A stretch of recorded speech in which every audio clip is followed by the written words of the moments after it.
গত ৪০ বছরে বাংলাদেশ কন্যা ও নারী শিক্ষার প্রসার, মাতৃমৃত্যুর হার হ্রাস এবং কাজের সুযোগ তৈরিতে অসাধারণ অগ্রগতি সাধন করেছে। নারীর রাজনৈতিক ক্ষমতায়ন এবং নারী পুরুষের বৈষম্যের ফলে সৃষ্ট নারীর প্রতি সহিংসতা প্রতিরোধে প্রণীত হয়েছে সুনির্দিষ্ট আইন ও নীতিমালা।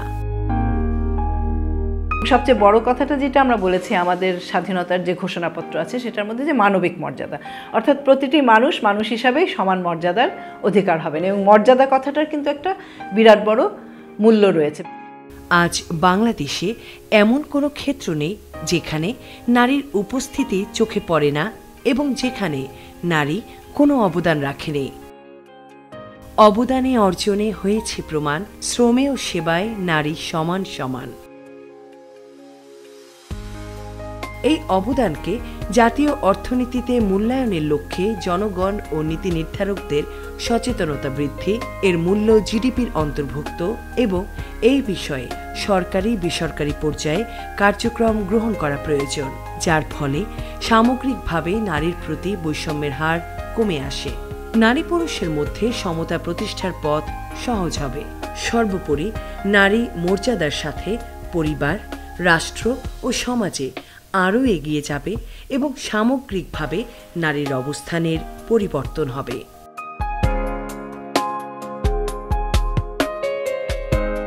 এখন আপনি বলতে পারেন বাজেটে তো ব্যয় হলো, সেটা কিভাবে পরিবীক্ষণ হচ্ছে, কে দেখছে যে কতটা হলো, এটা দেখার জন্য সরকারি প্রতিষ্ঠান রয়েছে যেটাকে আমরা বলি IMED, implementation monitoring and evaluation division. তারা প্রত্যেকটি প্রকল্প মূল্যায়ন করে থাকে এবং মূল্যায়ন সমাপ্তি প্রতিবেদন দিয়ে থাকে এবং তার সফলতা ব্যর্থতা উল্লেখ করে মন্ত্রণালয়কে অবহিত করে প্রতিবেদন দিয়ে থাকে। কাজে এর পরিবীক্ষণও করা হচ্ছে যথেষ্টভাবে। তবে আমি মনে করি এটি যথেষ্ট নয়। এখানে থিঙ্ক ট্যাঙ্ক আছে, আমাদের বড় বড় NGO যারা উন্নয়ন কাজে জড়িত, তারা মূল্যায়ন করতে পারে। যেটি হয়নি সেটিও তার নিজের শ্রমের অংশটুকু, তো সেটিও মূল্যায়ন হতে পারে। তার প্রক্রিয়া পদ্ধতি যদি জানা থাকে অবশ্যই সেটি অনুসরণ করা যেতে পারে। তাদের যে শ্রমশক্তি, যে বয়সে তারা কর্ম উপযোগী থাকে, তার 36% নারী মাত্র কর্মে আছে, যেখানে 82% কর্মক্ষম যুবক কর্মে আছে। তো নারীর এই যে কম অংশগ্রহণ, সেটি বরং আগে ত্বরান্বিত করা দরকার। মানুষের জন্য ফাউন্ডেশন MJF মানবাধিকার ও সুশাসন প্রতিষ্ঠার লক্ষ্যে কাজ করে যাচ্ছে দীর্ঘ 10 বছর ধরে। বিশেষ করে কাজ করছে সুবিধা বঞ্চিত ও পশ্চাৎপদ জনগোষ্ঠীর জীবনে পরিবর্তন সাধন এবং তাদের মর্যাদা বৃদ্ধির জন্য। MJF মূলত বিভিন্ন NGOর সাথে পার্টনারশিপের ভিত্তিতে কাজ করে এবং তাদের তহবিল ও কারিগরি সহায়তা প্রদান করে। একটি জরিপে দেখা যায় সরকারিভাবে মোট জাতীয় উৎপাদনে অর্থাৎ GDPতে নারীর অবদান 20%। তবে নারীরা যে গৃহস্থালী কর্মকাণ্ড করেন তার আনুমানিক মূল্য 2.5 লাখ কোটি টাকা। সেই হিসেবে GDPতে নারীর অবদান দাঁড়াবে 48%। জাতীয় উৎপাদনে নারীর অবদান উল্লেখযোগ্যভাবে 25% থেকে 40% উন্নীত হতে পারে যদি নারীর অবমূল্যায়িত কাজের অংশ জাতীয় অর্থনীতিতে গণনা করা হয়। গ্রামীণ নারীরা 53% সময় ব্যয় করে অর্থনৈতিক কাজ, যেমন কৃষি বা শিল্পে। অর্থনৈতিক কাজে 49% নারীরা যুক্ত আছেন। যদি তার অস্বীকৃত কাজের যদি সে স্বীকৃতি পায়, সেখানে সামাজিকভাবে তার স্ট্যাটাস বাড়ে, তার মর্যাদা বাড়ে সংসারে এবং সমাজে। আরেকটা এটা হলো একটা ইকোনমিক পার্সপেক্টিভ, যে নারীর যে আনপেড কেয়ার ওয়ার্ক, যে সমস্ত কাজগুলো করছে, এখানে একটা ইকোনমিক একটা ডাইমেনশন আছে যেটা একদম আনরেকগনাইজড রয়ে যাচ্ছে।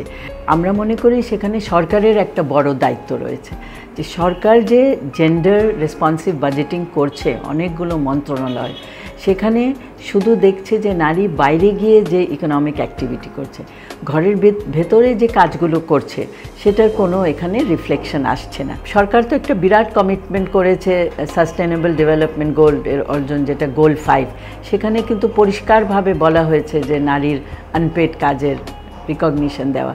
আরেকটা হলো যে এটা একটা কিন্তু গ্লোবাল একটা ডিসকাশন এখন, যে কিভাবে নারীর আনপেড কেয়ার ওয়ার্ককে আরও রিকগনিশন বা স্বীকৃতি দেওয়া যায়। সো আমরা জানি এখানে অনেক চ্যালেঞ্জ আছে, যেমন সিস্টেম অফ ন্যাশনাল অ্যাকাউন্ট এমনভাবে নির্ধারণ করা হয়েছে যেটা সম্ভব হচ্ছে না, কিন্তু অনেক দেশ একটা উপায় বের করেছে, সেটা হলো স্যাটেলাইট অ্যাকাউন্টিং সিস্টেম।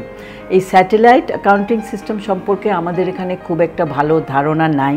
তো আমরা দাবি করছি যে এটা যেন অন্য দেশে কীভাবে করছে সেটা আমরা একটু আনি, আমরা বুঝতে চেষ্টা করি, এবং টাইম ইউজ সার্ভের মাধ্যমে এই কাজগুলোর যে একটা মূল্য ধরার বিষয় আছে, এটা মূল্য ধরে স্যাটেলাইট অ্যাকাউন্টিং সিস্টেমের মাধ্যমে আমরা এটা জিডিপিতে রিফ্লেকশন আনি।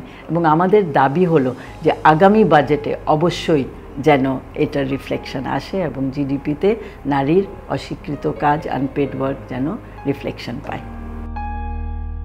এই প্রচারাভিযানে লক্ষিত জনগোষ্ঠী, সাধারণ মানুষ, একটি নির্দিষ্ট বয়সের নারী ও পুরুষ, বিদ্যালয়, মহাবিদ্যালয় এবং বিশ্ববিদ্যালয়ের শিক্ষার্থী, নীতি নির্ধারক বৃন্দ ও গণমাধ্যম প্রত্যেকেই কৌশলগতভাবে এই প্রচারাভিযানে অন্তর্ভুক্ত হবেন।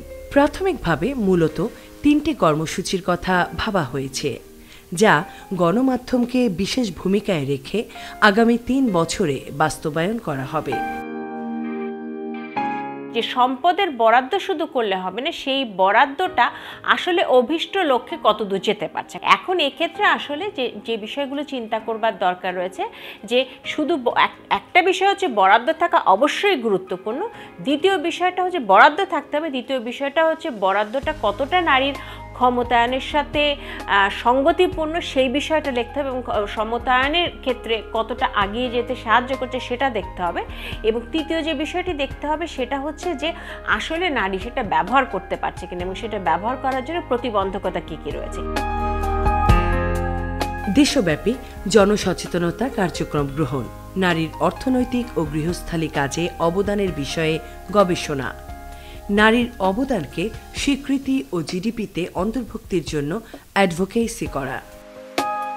নারী উন্নয়ন মানেই নারীকে সম অবস্থানে নিয়ে আসছে কিনা, সেটা যতক্ষণ আমরা প্রশ্ন না তুলব, যতক্ষণ পর্যন্ত এইসব জায়গায় আমরা কাজ না করব, আমরা কিন্তু এই যে নারী নির্যাতনের প্রকট চিত্রটা আমাদেরকে বহন করে যেতেই হবে, এবং সেটা থেকে আমাদেরকে মুক্তি পেতেই হবে। মুক্তি পেতে হলে অবশ্যই আবারও দাবি জানাচ্ছি যে নারীর এই কর্মের যথার্থ মূল্যায়ন হোক, এবং সেই মূল্যায়নগুলি রাষ্ট্রীয় সমস্ত বিষয়গুলির মধ্যে প্রতিফলিত হোক, অবশ্যই বাজেটেও সেটা হোক। নারীর কাজের গুরুত্ব ও আর্থিক মূল্যায়ন করা হলে নারীর অর্থনৈতিক ও সামাজিক অবস্থার আশানুরূপ পরিবর্তন আসবে। বাংলাদেশ সরকার জাতীয় অর্থনীতিতে নারীর কাজের অবদানকে স্বীকৃতি দিয়ে বিশ্বে একটি অনুকরণীয় দৃষ্টান্ত স্থাপন করতে পারবে। গৃহস্থালী ও অর্থনৈতিক কাজে নারীদের অবদানকে যদি মূল্যায়ন করা হয়, তাহলে পরিবার, সমাজ ও রাষ্ট্র সকল ক্ষেত্রে নারীর মর্যাদা প্রতিষ্ঠিত হতে সহায়ক ভূমিকা পালন করবে। পুরুষেরা নারীদের মূল্য ও গুরুত্ব বুঝতে পারবে এবং নারীদের প্রতি শ্রদ্ধাশীল থাকবে।